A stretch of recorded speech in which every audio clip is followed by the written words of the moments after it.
வணக்கம் நண்பர்களே, welcome back to epic life. நான் உங்கள் வெற்றி கூட்டாளி. இது அண்டர்ரேட்டட் புக் சீரிஸ் பார்ட் 3. நம்ம வாழ்க்கையில ரொம்ப முக்கியமா இருக்கக்கூடிய 8 கேட்டகரிஸ் அடிப்படையில ஒவ்வொரு கேட்டகரியிலையும் சில அண்டர்ரேட்டட் புக்ஸை தேர்ந்தெடுத்து அதிலிருந்து பெஸ்ட் ஐடியாஸை நாம கொடுத்துட்டு வரோம். முந்தைய பதிவுகள்ல ஹெல்த் அண்ட் வெல்த் இந்த 2 டாபிக்கை கவர் பண்ணியிருந்தோம். இன்னைக்கு ரிலேஷன்ஷிப். நாம பார்க்க போற முதல் புத்தகம் How Will You Measure Your Life. உறவுகளை வளர்க்க வேண்டும் என்றால் தொடர்ச்சியாக அதற்கு நீங்கள் கவனம் கொடுத்து கொண்டே இருக்க வேண்டும். நாம ரொம்ப பிஸியா பரபரப்பா ஓடிக்கிட்டே இருக்கிறோம். எங்க போயிட போறாங்க அப்படின்னு சொல்லிட்டு நமக்கு ரொம்ப க்ளோஸா இருக்கிற உறவுகளை நாம கவனிக்கிறத அடிக்கடி மறந்துட்டு இருக்கிறோம். நமக்கு தேவைப்படும் போது மட்டும்தான் நம்மளுடைய உறவுகளை தேடி போறோம். இந்த இடத்துல இந்த ரிலேஷன்ஷிப் அப்படிங்கிறது ஃப்ரெண்ட்ஷிப்பா இருக்கலாம், சொந்தக்காரங்களா இருக்கலாம், இல்ல நம்மளுடைய சொந்த கணவனாகவோ மனைவியாகவோ குழந்தைகளாகவோ இருக்கலாம், இல்ல அப்பா அம்மாவா கூட இருக்கலாம். ரிலேஷன்ஷிப் சரியா மெயின்டைன் ஆகணும் அப்படின்னா நீங்க அதுக்கு கவனம் கொடுத்துக்கிட்டே இருக்கணும். நம்மளுடைய வேலையின் காரணமாகவோ நம்மளுடைய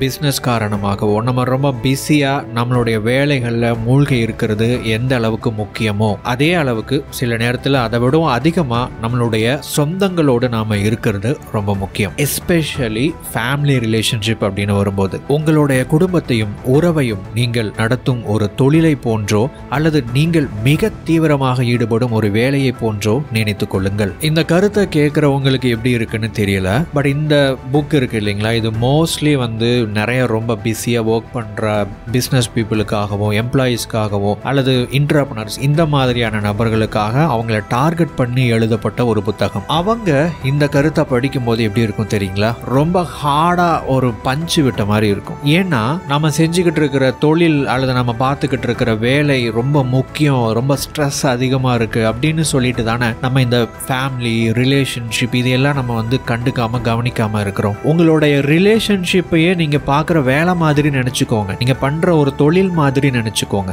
இப்போ நீங்க அதை கவனிச்சுதான் ஆவீங்க, இப்போ அதுக்குன்னு நீங்க நேரம் ஒதுக்கிதான் ஆவீங்க, இப்போ அது எந்த ஸ்டேட்டஸ்ல இருக்கு அப்படிங்கறத புரிஞ்சுக்கணும்னு நினைப்பீங்க இல்லையா. சிம்பிளா சொல்லணும்னா நீங்க வளர்க்கணும்னு நினைக்கக்கூடிய அந்த உறவுகள், அந்த மனிதர்கள் இருக்காங்க இல்லைங்களா, அவங்கள புரிஞ்சுக்கணும் அப்படிங்கிறதுக்கு இம்பார்ட்டன்ஸ் கொடுப்பீங்க இல்லையா. ஒரு தொழில் பண்ணக்கூடிய நபர் எடுத்துக்கிட்டீங்க அப்படின்னா கஸ்டமர்ஸ் அப்படிங்கிறவங்க ரொம்ப முக்கியம். அந்த கஸ்டமர்ஸை புரிஞ்சுக்கிறதுக்கு பலவிதமான வேலைகளை இன்னைக்கு இருக்கக்கூடிய தொழில் முனைவோர்கள் செஞ்சுக்கிட்டு இருக்கிறாங்க. ஈவன் நம்ம தமிழ் பிசினஸ் பாட்காஸ்ட்ல கூட நம்ம நிறைய கெஸ்ட் கூட்டிட்டு நம்ம பிசினஸை பத்தி பேச வைக்கிறோம். அவங்க கஸ்டமர்ஸை பத்தி பேசும்போது கஸ்டமர் சைக்காலஜி, கஸ்டமர்ஸ் எப்படி புரிஞ்சுக்கணும், அவங்களுடைய தேவை என்ன, அவங்களுடைய விருப்பம் என்ன, அவங்களுக்கு பிடிக்காத விஷயம் என்ன, இதையெல்லாம் தெரிஞ்சுக்கிறதுக்கு என்னென்ன முறைகள் இருக்கு அப்படின்னு சொல்லிட்டு நிறைய பேசுறாங்க. அதாவது அடுத்தவங்களை புரிஞ்சுக்கணும் அப்படிங்கிற விஷயத்துக்கு அந்த இடத்துல இம்பார்ட்டன்ஸ் கொடுக்கறாங்க. அதே மாதிரி தான் ரிலேஷன்ஷிப் அப்படின்னு வரும்போது அடுத்தவங்க எப்படி ஃபீல் பண்றாங்க அப்படிங்கிற அந்த எம்பத்தியை டெவலப் பண்றதுக்கு நீங்க முக்கியத்துவம் கொடுக்கணும். உங்களுடைய சொந்த உறவுகளை அல்லது நண்பர்களை நீங்க புரிஞ்சுக்கணும், அது ரொம்ப முக்கியம் அப்படின்னு நீங்க நினைக்கணும். ஸோ இனிமே உங்க வாழ்க்கையில நீங்க பண்ணிக்கிட்டு இருக்கிற தொழிலா இருந்தாலும் சரி வேலையா இருந்தாலும் சரி அது 2 விதமா இருக்குன்னு நினைச்சுக்கோங்க. ஒன்னு நீங்க ஆக்சுவலா பண்ணிக்கிட்டு இருக்கிறது, ரெண்டாவது உங்களுடைய ரிலேஷன்ஷிப்பை பத்தி நினைக்கணும், அவங்கள புரிஞ்சுக்கணும் அண்ட் அதை க்ரோ பண்ணணும், அவங்களுக்கு டைம் கொடுக்கணும் அப்படிங்கிறதையும் உங்களுடைய முக்கியமான வேலையாக நினைச்சுக்கோங்க. Men are from Mars, women are from Venus. இந்த புத்தகம் ஆண்கள் பெண்களை பத்தி புரிஞ்சுக்கிறதுக்கும் பெண்கள் ஆண்களை பத்தி புரிஞ்சுக்கிறதுக்குமான எக்கச்சக்கமான உளவியல் மன ரீதியான நிறைய விஷயங்களை சொல்லி இருக்கிற அற்புதமான புத்தகம் அது. ஆண்கள் அவர்கள் சந்திக்கும் பிரச்சனைகளுக்கான தீர்வுகளை கண்டறிய வேண்டும் எனும் நோக்கத்தில் எப்பொழுதும் சிந்தித்துக் கொண்டே இருப்பார்கள். ஆனால் பெண்களோ அவர்களுக்கு ஏற்படும் பிரச்சனைகளை மற்றவர்களிடம் பகிர வேண்டும் என்று விரும்புவார்கள். பொதுவாக எஸ்பெஷலி ஹஸ்பண்ட் அண்ட் ரிலேஷன்ஷிப்புக்குள்ள வரக்கூடிய நிறைய பிரச்சனைகளுக்கான அடிப்படை காரணமாக இதை சொல்றாங்க. ஆண்கள் அவங்களுடைய வேலைகளை எல்லாம் முடிச்சுட்டு வீட்டுக்கு வந்ததுக்கு அப்புறம் அவங்களுடைய வேலைகளில் ஏற்பட்ட பிரச்சனைகளுக்கான தீர்வு என்ன அப்படிங்கிற விஷயத்த அவங்க சிந்திக்கிறதன் மூலமாக யோசிக்கிறதன் மூலமாக அதற்கு தீர்வு காணணும் அப்படின்னு முயற்சி பண்ணுவாங்க. சில நேரம் அந்த ஒர்க் ப்ரெஷர் காரணமா அவங்க மைண்டை கொஞ்சம் டைவர்ட் பண்ணணும் அல்லது ஃப்ரீ பண்ணணும் அப்படின்னு சொல்லிட்டு டிவி பார்க்கறதோ அல்லது ஸ்மார்ட் போன்ஸை பயன்படுத்துறதோ செஞ்சுக்கிட்டு இருப்பாங்க. அதே மாதிரி பெண்கள் எடுத்துக்கிட்டோம் அப்படின்னா அவங்க அன்றாடம் ஃபேஸ் பண்ணக்கூடிய ப்ராப்ளம்ஸையோ அல்லது அவங்களுடைய மன கஷ்டங்களையோ இல்லை அவங்க ஃபேஸ் பண்ற விஷயங்களை பத்தி மற்றவங்க கிட்ட ஷேர் பண்ணணும்னு நினைப்பாங்க. இப்போ ஒரு மனைவி கணவன் கிட்ட ஷேர் பண்ணணும் அப்படின்னு சொல்லிட்டு ஒரு ப்ராப்ளமை சொல்லும்போது அந்த கணவன் அதை முழுமையா கேட்கறதுக்கு மனசு இல்லாம பேசாம அதுக்கான சொல்யூஷனை சொல்லிடுவாரு. ஆனா அந்த மனைவிக்கு சொல்யூஷன் தேவைப்படல, கணவன் காது கொடுத்து கேட்கணும் அப்படிங்கறத தான் அவங்க விரும்புறாங்க. சோ இதனால சில வாக்குவாதங்கள் ஏற்படுது. இதை தவிர்க்கிறதுக்கு என்ன பண்ணலாம் அப்படின்னா, கணவன்மார்கள் இந்த ஐடியாவை புரிஞ்சுக்கிட்டு எப்பெல்லாம் மனைவிமார்கள் தங்களுடைய பிரச்சனைகளை பத்தி பேசுறாங்களோ அதை காது கொடுத்து கேட்கறதுக்கு முயற்சி பண்ணலாம், சொல்யூஷன்ஸை பத்தி பேசாம. அதே மாதிரி மனைவிமார்கள் கணவன்மார்களை புரிஞ்சுக்கிட்டு அவங்களுக்குன்னு கொஞ்சம் ஃப்ரீ டைமை ஒதுக்கணும். அவங்க யோசிக்கிறதுக்கும் சிந்திக்கிறதுக்கும் ஐடியாஸ் ஜெனரேட் பண்றதுக்கும் இல்ல மைண்டை ரெஃப்ரெஷ் பண்றதுக்கும் அவங்க என்னென்ன விஷயங்கள்ல ஈடுபடுறாங்களோ அதை டிஸ்டர்ப் பண்ணாம இருக்கணும். அதுக்கப்புறம் மனைவிமார்கள் அவங்களோட விஷயங்களை பத்தி ஷேர் பண்ணலாம். பெண்கள் தாங்கள் விரும்பப்பட வேண்டும் என்று விரும்புவார்கள். ஆனால் ஆண்களோ தாங்கள் திறன் வாய்ந்தவர்கள் என்று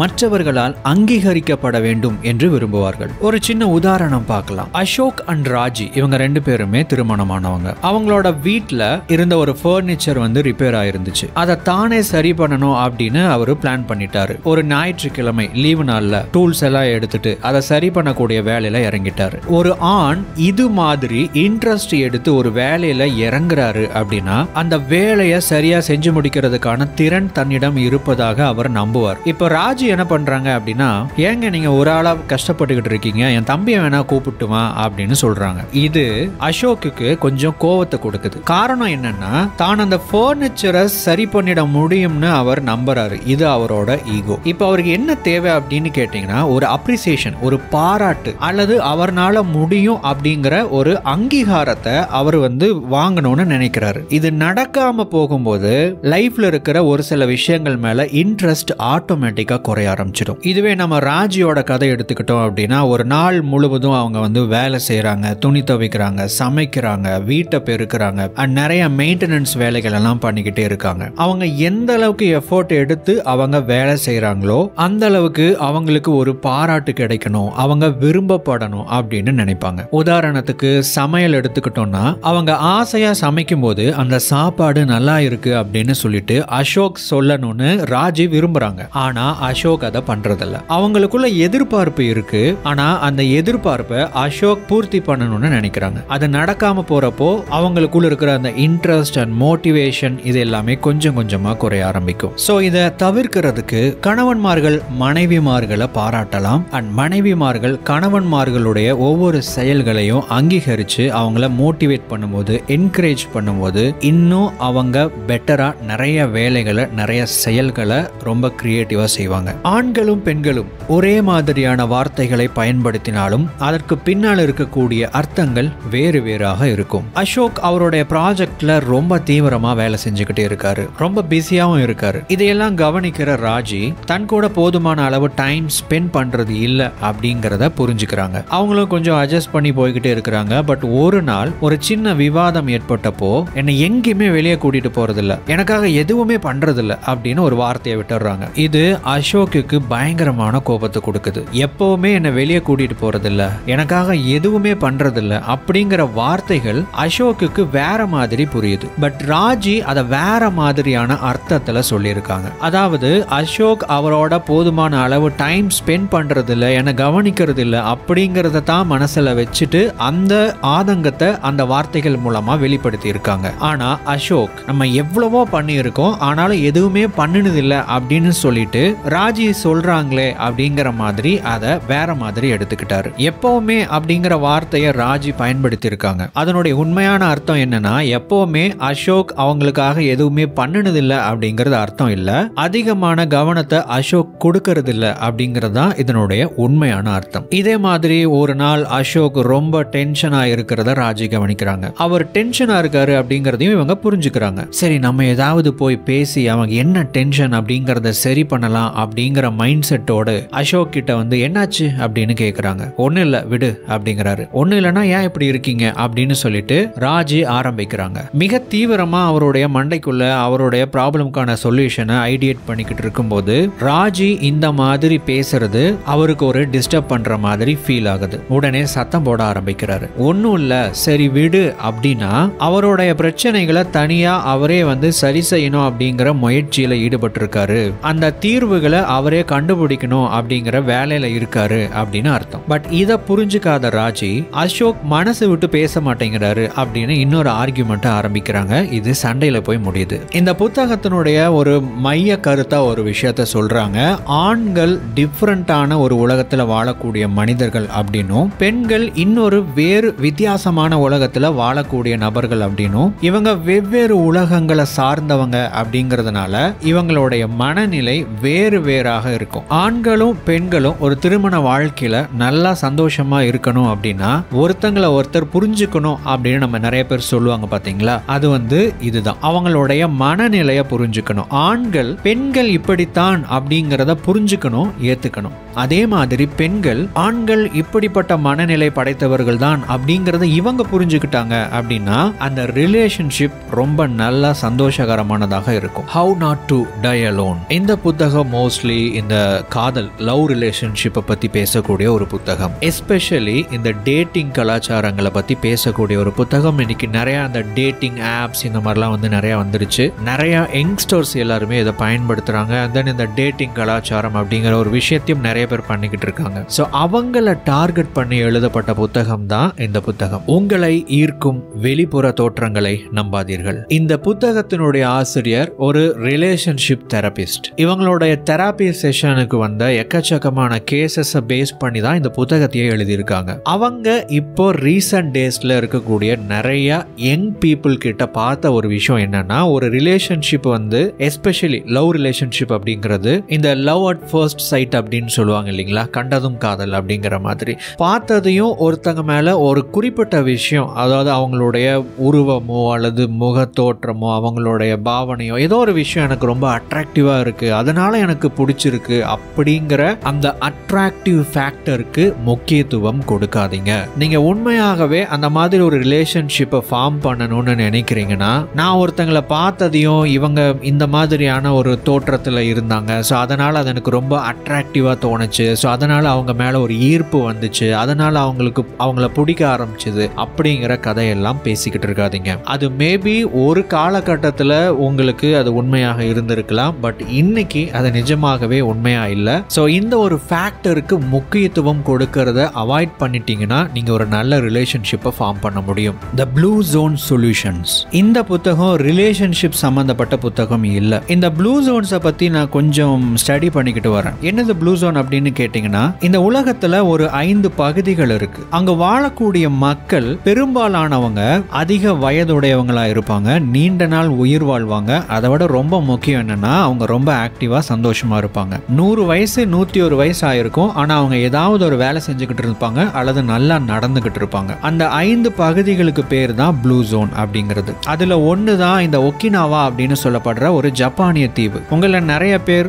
இக்கிகாய்னு ஒரு புக் கேள்விப்பட்டிருப்பீங்க. அந்த இக்கிகாய் அப்படிங்கிற கான்செப்ட் அங்க இருந்து தான் வந்தது. இந்த ப்ளூ ஜோன்ல இருக்கக்கூடிய மக்கள் கிட்ட பொதுவா காணப்படுற சில குணங்கள்ல ஒரு சில குணங்கள் எடுத்துக்கிட்டோம் அப்படின்னா அதுல ரொம்ப முக்கியமானது கம்யூனிட்டி அண்ட் ரிலேஷன்ஷிப். நல்ல உறவுகளை பேணக்கூடிய மதிக்கக்கூடிய நபர்களாக இவங்க இருக்கிறாங்க. அதுலயும் இவங்களுக்கு ஃபேமிலி கனெக்ஷன்ஸ் அப்படிங்கிறது தனியா இருக்கும், சோஷியல் கனெக்ஷன்ஸ் அப்படிங்கிறது தனியா இருக்கும். இவங்க ரெண்டையுமே சரியா மெயின்டைன் பண்றாங்க. மோரோவர் இவங்களுடைய ஸ்ட்ரெஸ் லெவலை எப்பவுமே சரியான அளவு வச்சுக்கிறாங்க. தேவையில்லாத ஸ்ட்ரெஸ்ஸை அவாய்ட் பண்றாங்க. பிசிக்கல் ஆக்டிவிட்டி, ஒன்னு அது உடற்பயிற்சியா இருக்கலாம், இல்ல உடல் உழைப்பா இருக்கலாம், இல்ல வேற ஏதாவது சில பிராக்டிசஸ் மாதிரி உடற்பயிற்சிகள் மாதிரி அல்லது மார்ஷல் ஆர்ட்ஸ் தற்காப்பு கலைகள் மாதிரி ஏதாவது ஒன்றை இவங்க பண்ணிக்கிட்டே இருக்கிறாங்க. மற்ற உறவுகளோடு சேர்ந்து, அதாவது நண்பர்கள் வட்டாரமா இருக்கலாம், இல்ல உறவினர்களாக இருக்கலாம், அவங்க கூட சேர்ந்து நல்ல விதமா நிறைய நல்ல கருத்துக்களை பேசுறாங்க, ரொம்ப சந்தோஷமா சிரிச்சு பேசுறாங்க.